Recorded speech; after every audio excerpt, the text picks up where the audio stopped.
2024학년도 대학 수학 능력 시험 9월 모의평가 국어 중에서도 독서 영역 해설을 시작하겠습니다.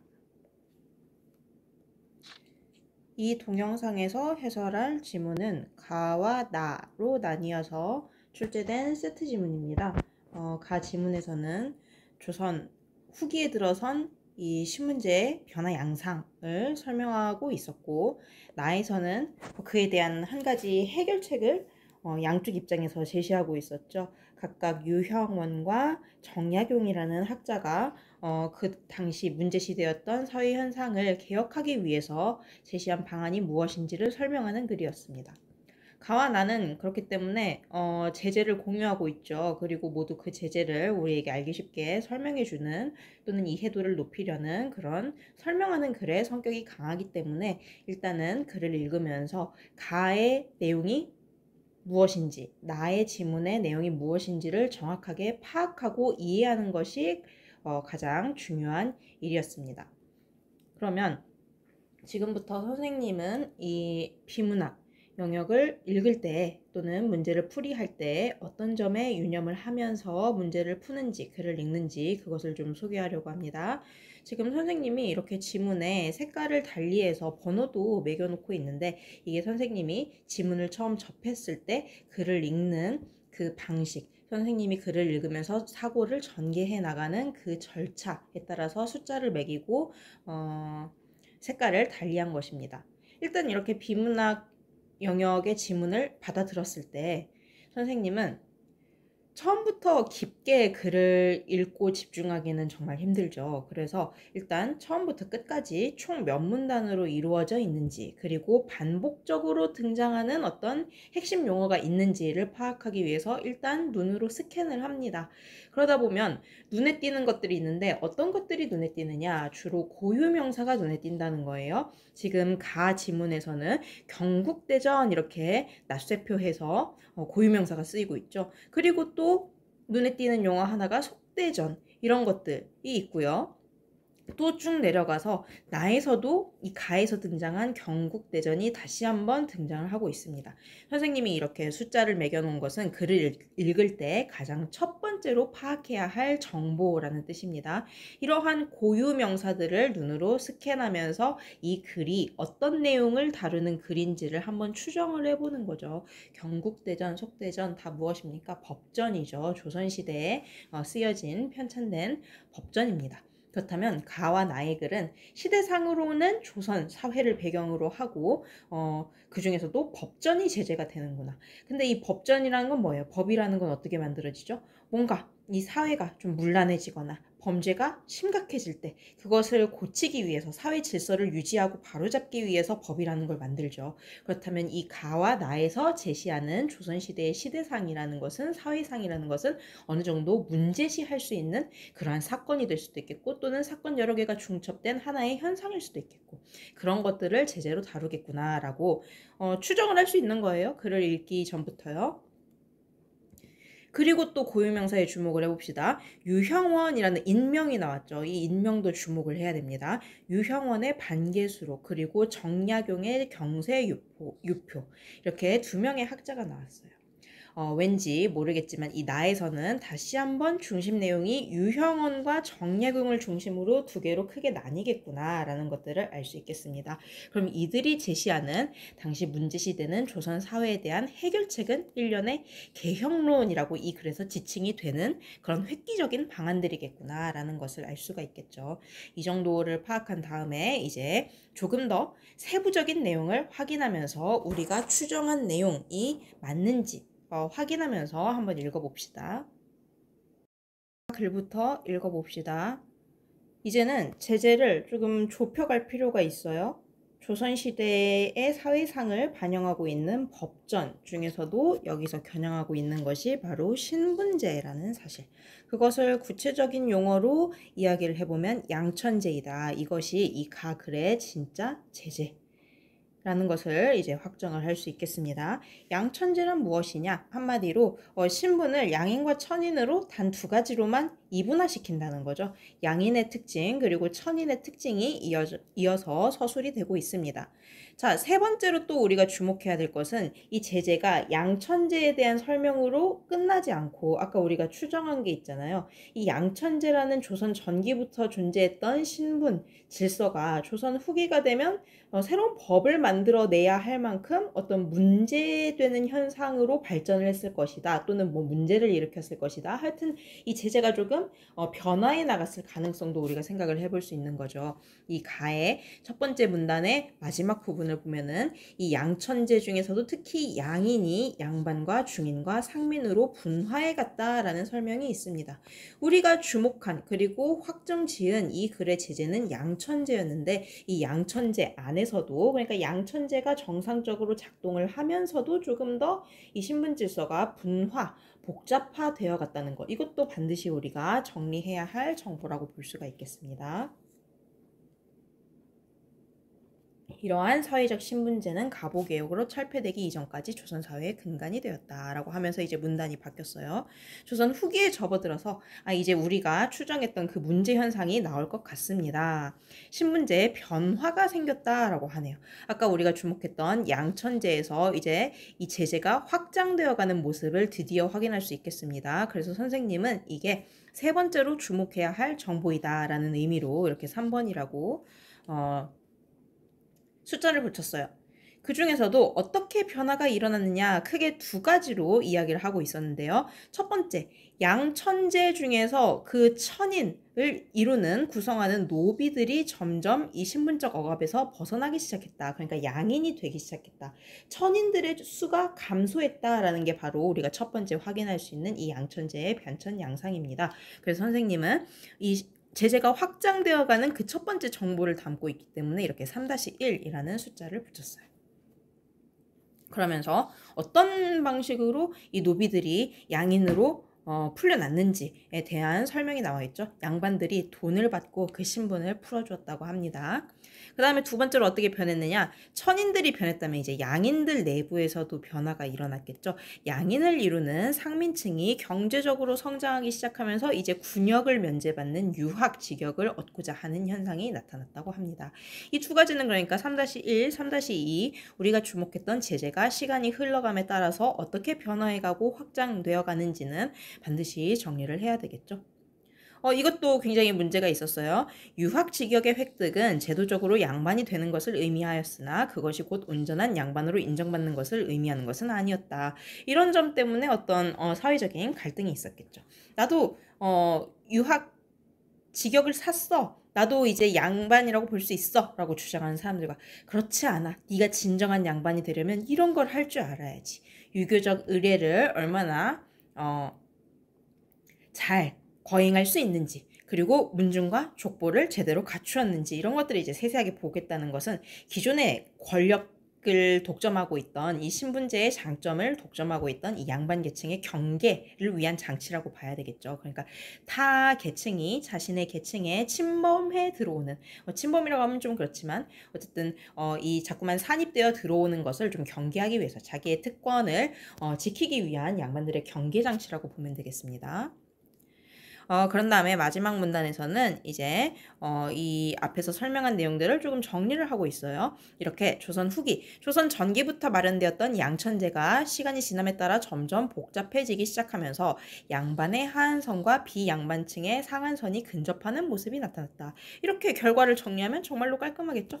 점점 이 천인에서 양인으로 넘어가려는 사람 또는 양인 중에서도 아까 뭐라 그랬어요? 양인은 양반과 중인과 상민으로 분화된다 그랬는데 상민에서 중인으로 다시 중인에서 양반으로 자꾸만 이렇게 상향하려는 그러한 세력과 그것을 억누르는 세력들 간의 뭐 갈등 우리가 예상을 해보게 되겠지만 갈등 같은 것들이 있으면서 점점 그 경계선이 근접하는 모습이 나타났다라고 이야기를 하고 있네요. 이 가에서는 우리가 아까 추정했듯이 이 조선 후기 사회로 들어서면서 어떤 문제시되는 신분 질서의 혼돈 양상을 제시하고 있는 것이었다면 이제 나에서는 두 명의 저명한 학자가 등장을 합니다. 학자는 괜히 학자가 아니죠. 굉장히 똑똑한 사람들이잖아요. 가에서 확인하게 된 어떤 문제시되는 사회 현상을 자기 나름대로 해결하기 위한 해법을 가지고 있는 사람들일 거예요. 그러면 크게 이 나의 글은 유형원의 해법은 무엇이냐? 정약용의 해법은 무엇이냐? 그렇게 나뉘어지겠죠. 그럼 각각의 학자들이 무엇을 주장했는지, 혹시 이 사람들이 좀 같은 논조로 그 당시 신분 질서를 보고 있는지, 아니면 반대의 시각에서 신분 질서를 보고 있는지, 그런 것들도 이 두 사람을 비교하는 내용을 묻는 문항도 나올 수 있기 때문에 어쨌든 나에서는 이 학자들을 중심으로 글을 읽어야 된다라는 것을 좀 정리해 볼 수 있겠습니다. 가에서도 제재를 좁혀 봅시다. 아까 가에서는 여러 가지 이 법에서 다루는 그런 영역 중에서 신분제가 우리가 정말로 겨냥하는 제재이다라는 것을 저 두 번째 문장에서부터 알려줬다면 나에서 자기 글의 주된 관심사는 바로 이것이다라는 것을 첫 번째 문장에서부터 얘기를 하고 있죠. 양인이라는 역시나 신분 계급이 등장을 하고 있는데 이 사람들이 이제 문제시 삼는 건 이거예요. 관료가 될 수 있느냐 없느냐. 양반 이외의 신분에서는 관료가 되기 어려웠다. 이게 이제 나에서 주목하는 문제적인 현상입니다. 이것에 대한, 그러니까 관료를 이전과는 다른 방식으로 뽑는 그런 대안을 유형원과 정약용 각각이 제시를 했겠죠. 나에서는 이 두 인물을 중심으로 읽어야 된다는 거, 그것은 변함이 없고요. 제재는 다시 한번 이 신분제와 맞물릴 수밖에 없는, 과연 누가 관료가 될 자격을 가지고 있으며 그 자격을 어떻게 가릴 것인가, 그것을 이 두 사람 중심으로 풀어나가겠구나라는 것을 알 수가 있습니다. 자, 그러면 첫 번째로 나온 유형원에게 선생님이 이렇게 4-1을 부여했습니다. 첫 번째로 유형원의 기본 생각, 유형원은 누가 관료가 되어야 한다고 생각했을까 한번 봤더니 쭉 보면서 아무리 현명한 인재라도 노비로 태어나면 노비로 살아야 하는 것이 부당하다라고 생각을 했다면 노비제 폐지를 주장할 수 있겠죠. 자연스럽게 이렇게 유형원의 주장이 제시가 되고 있습니다. 이 유형원이 주장하는 세부 내용이 여러 가지가 나올 수밖에 없기 때문에 선생님은 조금 더 이 정보를 효율적으로 관리하기 위해서 4-1번을 부여받은 유형원이 주장한 첫 번째이다라는 그런 의미로 4-1의 기억으로 표시를 했어요. 첫 번째, 유형원은 뭐라고 했느냐? 노비제의 폐지를 주장했다고 합니다.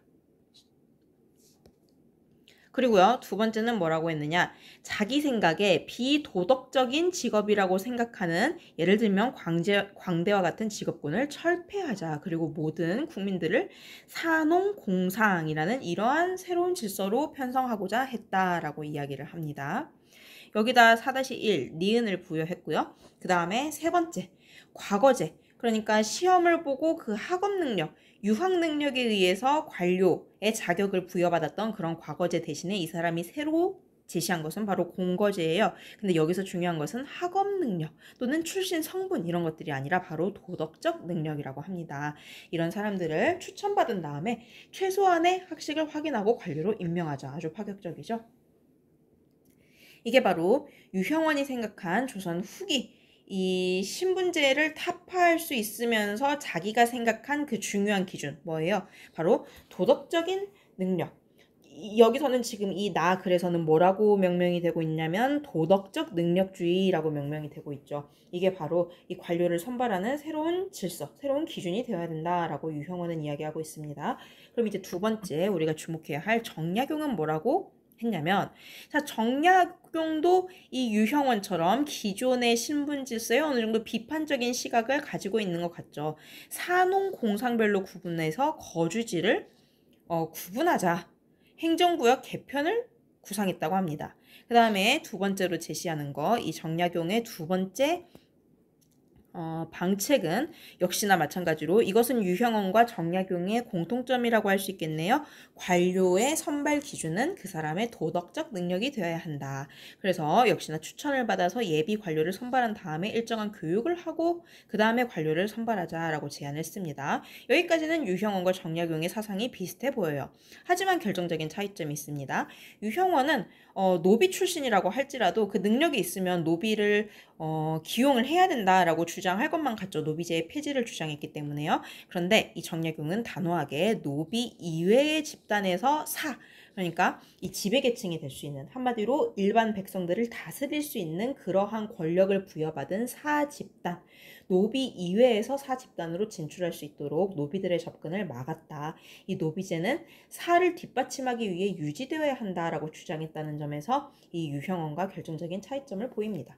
두 사람을 비교하도록 요구하는 문항이 충분히 나올 수 있기 때문에 반드시 정리해야 하는 중요한 정보였습니다.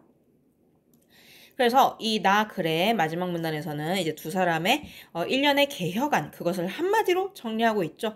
도덕적 능력주의와 관련해서 모두 사회 지배층으로서 사라는 집단에 주목했다. 이게 바로 유형원과 정약용 개혁론을 구체화시키면서도 아주 일반적인 수준에서 요약한 것입니다. 유형원의 이야기가 나오고 정약용의 이야기가 이어지고요. 또 이 마지막 문단에서 새롭게 알 수 있는 이 두 사람이 집중한 것은 바로 사회 전체의 도덕 실천을 이끌기 위해 사집단, 그러한 도덕적 능력으로 선발된 그 집단의 정치 권력과 경제력 등을 집중시켜야 한다. 그리고 지배를 받는 사람, 피지배, 지배를 당하는 사람 간의 차등을 엄격하게 유지해야 한다라고 이야기를 했다고 하네요. 여기서 헷갈리지 말아야 할 것은 뭐예요? 이 두 사람이 지배층과 피지배층을 엄밀하게 구별하자라고 이야기한 것이, 이때 지배층과 피지배층이 신분을 의미하는 건 아니라는 거예요. 이때 지배층은 도덕적 능력을 갖춘 사람, 피지배층은 도덕적 능력을 갖추었다고 판정을 받고 추천을 받지 못했기 때문에 관료로 등용되지 못해서 다스림을 받는 사람, 이 두 사람은 철저하게 도덕적 능력에 입각해서 두 계층이 구분된다는 점.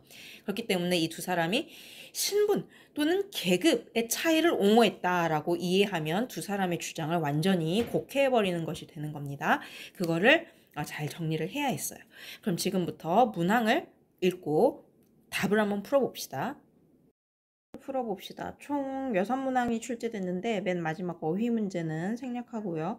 12번부터 같이 읽어보면 12번에서는 그야말로 사실적 독해라고 하죠. 이 지문에 쓰인 내용, 그것이 선지에서 서술한 내용으로 확인이 되느냐 안 되느냐, 그것을 판별하기를 요구하는 문항이었습니다. 적절하지 않은 것은 몇 번인가요? 4번이죠. 조선 후기의 유학의 증가 현상은 신분 체계가 제대로 작동을 하고 있는데 다만 그 안에서 조금 더 복잡하게 분화해가는 양상, 그러면서 어느 한 계층의 사람들의 선호도가 편중되는 그런 양상이었지, 신분제가 작동하지 않는다, 유명무실한 것이 되었다, 그런 의미는 아니었죠. 적절하지 않은 것은 4번이었습니다. 나머지는 모두 우리 지문에서 간단하게 확인할 수 있는 정보들이었어요. 이번 9월 모의고사를 풀면서 아마 체감을 많이 했겠지만은 기존의 비문학 출제 경향과는 좀 흐름이 달라졌다는 것을 쉽게 느낄 수 있었죠. 이따가 선생님이 문항 총평에서도 이야기를 하겠지만 체감 난이도가 상당히 내려갔다라고 좀 이야기할 수 있을 것 같아요. 그 이유가 바로 이겁니다. 1번에서 서술하고 있는 1번 선지, 2번 선지, 나머지 선지에서 서술하고 있는 내용이 이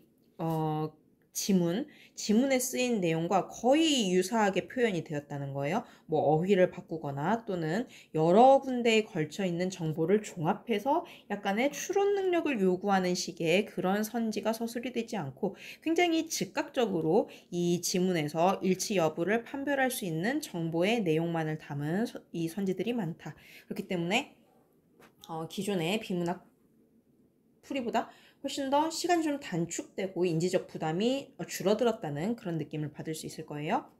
자, 13번입니다. 나에서 유형원과 정약용이 제시한 일련의 개혁론을 사실적으로 이해했느냐. 역시나 이 글에 드러난 내용을 얼마나 정확하게 파악했는지를 요구하는 그런 문항이었습니다.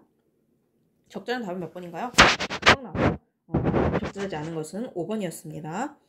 시험으로 예비 관료를 선발하자는 게 아니라 뭐였어요? 도덕적 능력주의에 입각해서 추천을 받자. 그런 다음에 그들을 재교육시키거나 아니면 최소한의 수준의 학문적 지식만 좀 확인을 한 다음에 관료로 임용을 하자. 그런 이야기였죠.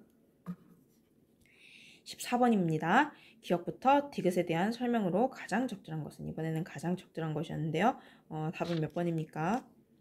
답은 3번이었습니다. 기억이 뭐였냐면은 아까 가에 쓰인 바로 이 대목이었죠. 유교적 의례의 준행, 문중과 족보의 편입. 그러니까 아무나 유학 직역을 얻었다고 해서 진정한 양반으로 인정받기는 어려웠고 이 기억에 해당하는 내용을 얼마나 잘 수행하고 있느냐 그것이 또 중요한 양반을 판별하는 기준이 되었다. 뭐 그런 내용이었고요. 그 양반 계층이 타 계층의 자기 계층으로의 진입을 경계하기 위해서 만든 장치였다. 이렇게 보시면 되겠고요. 니은은 유형원이 아니 정약용이 거주지에서 더 많은 선사를 선발하도록 했지만 노비층은 좀 제외하였다. 뭐 그런 내용을 담고 있었고요. 디귿은 도덕적 능력이 뛰어난 사람들로 지배층인 사를 구성하자. 이 유형원과 정약용의 공통점이었습니다. 적절한 것은 그래서 3번이었죠. 인정받는 것을 억제하는 장치였고 신분의 벽을 두지 않으려는 방안이다.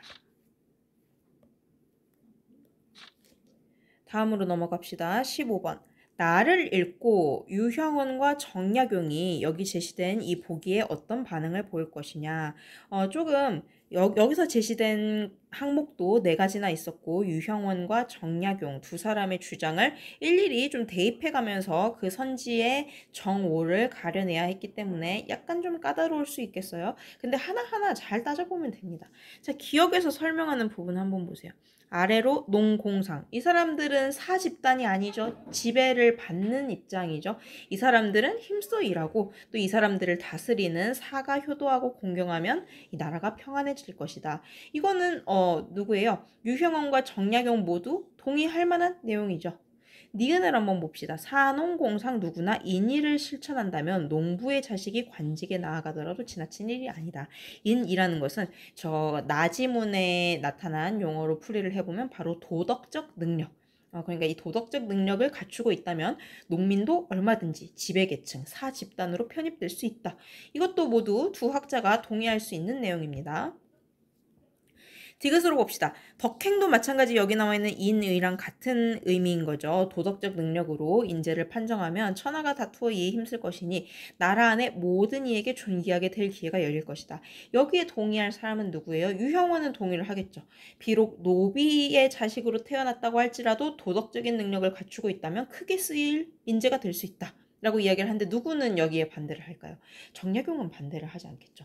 나라 안에 모든 이에서 제외되는 건 누구예요? 노비 집단. 노비 집단에서 사 집단으로 진출하는 것은 허용하지 않은 것이 바로 정약용입니다. 이 디귿에서 두 사람이 갈리겠죠. 그 다음에 리을은 양반과 상민의 구분은 엄연하니 그 경계를 넘지 않아야 상하의 위계가 분명해지고 나라가 편안하게 다스려질 것이다. 이 리을에 대해서는 어떨까요? 유형원과 정약용 모두 동의하지 않을 것입니다. 왜냐하면 양반과 상민의 구분은 양천제에 근거한 그 신분상의 구분이에요. 근데 이 두 사람은 계층의 구분이 엄밀해져야 되는 것은 맞지만 그 구분하는 기준이 타고난 출신 성분, 뭐 가문 그런 것들이 아니라 개인의 도덕적 능력을 기준으로 해야 된다고 했죠. 그렇기 때문에 지배계층과 피지배계층의 구분을 인정한 것이지 양반과 상민이라는 출신 성분으로 규정지어지는 계급의 존재, 계급의 차이와 구분을 인정한 것은 아닙니다. 리을은 모두 인정하지 않겠죠? 그럼 이것을 하나하나 대조해 봤을 때 가장 잘 정리된 것은 몇 번이에요? 5번이 답이 되겠습니다. 마지막입니다. 역시나 보기가 제시되어 있고 이 보기에 대해서 가나를 읽고 보인 반응으로 적절하지 않은 거. 이 보기에서 설명하고 있는 유토피아는 사실 유형원과 정약용이 꿈꾼 그런 세상과 조금 비슷해 보이죠. 하지만 결정적인 차이점도 있어요. 이 유토피아에서는 지배계층이 되기 위해서는 도덕보다는 학업적 능력이 있어야 된다고 합니다. 그래서 학자계급이 바로 지배계급이 되는 것이고 여기에 모든 권력이 집중된다라고 이야기를 했어요. 그런데 어떤 또 공통점이 있어요. 이런 차이점은 있지만 기본적으로 인간을 바라보는 시각이 좀 유사한 것은 노동계급도 얼마든지 학자계급으로 지배계층으로 편입이 될 수 있고 또 학자계급도 연구를 게으려면 얼마든지 다시 노동계급으로 떨어질 수도 있다. 이런 것들을 인정했다는 점에서 이 계급 간의 좀 유동성이라고 할까요? 사회의 역동성을 조금 인정했다는 점에서 이 유형원과 정약용이 제시하는 개혁안과 좀 궤를 같이 한다고 볼 수 있겠습니다. 그럼에도 불구하고 적절하지 않은 반응은 몇 번이었냐면 답은 5번이었습니다. 선생님이 아까 한 이야기랑 비슷해요. 그 이야기가 또 나왔어요. 나에서 차등을 엄격하게 유지하고자 한 것은 지배계층과 피지배 계층, 도덕적 능력에 따라 구분되는 그 계층의 구분이었지 계급 간, 출신 성분 간 차등을 인정한 것은 아니었기 때문에 틀린 선지는 5번이 되겠습니다. 네, 전반적으로 보았을 때 난이도가 그렇게 높지 않았을 것이다 라는 생각이 들고요. 체감 난이도는 훨씬 더 좀 쉬워지지 않았을까. 문학 해설을 여기서 하진 않지만 상대적으로 선생님도 문제를 풀어봤을 때 비문학 영역보다는 기존의 흐름과는 굉장히 다르게 문학 영역이 조금 더 까다롭다라는 인상을 많이 받았어요. 그렇지만 우리 수험생 여러분은 수능을 준비할 때 그 기준점이 되어야 되는 것이 6월이 아니라 이번 9월이 되어야 되겠죠? 왜냐면 6월부터 9월 사이에 어떤 커다란 어떤 좀 기조의 변화가 있었던 것 같아요. 그렇기 때문에 그 변화 이후에 나온 이 9월이 좀 수능을 가늠하는데 훨씬 더 중요한 지표가 되지 않을까라는 생각이 듭니다. 이렇게 종합 분석과 대비 방법은 자료에서 확인을 해보시기 바랍니다. 이번 영상은 여기까지입니다.